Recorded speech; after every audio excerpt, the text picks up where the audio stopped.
Hello বন্ধুরা, তোমরা সবাই কেমন আছো? শাকের মূলো আর ডাঁটাগুলো, তো এগুলো আমি চচ্চড়ি করব। মূলোর ডাঁটাগুলো আমি এইভাবে লম্বা করে কেটে নিয়েছি আর ধুয়েও নিয়েছি। তো এখন আমি মূলোর ডাঁটাগুলো দিয়ে দিচ্ছি,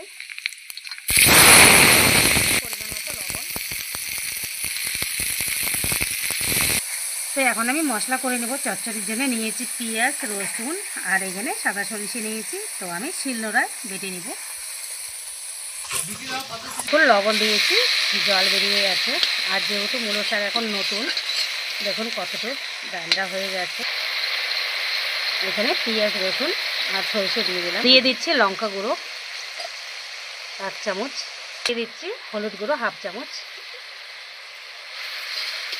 ভালো করে একটু মশলার সঙ্গে মূলোর ডান্ডাগুলো কষিয়ে নেব।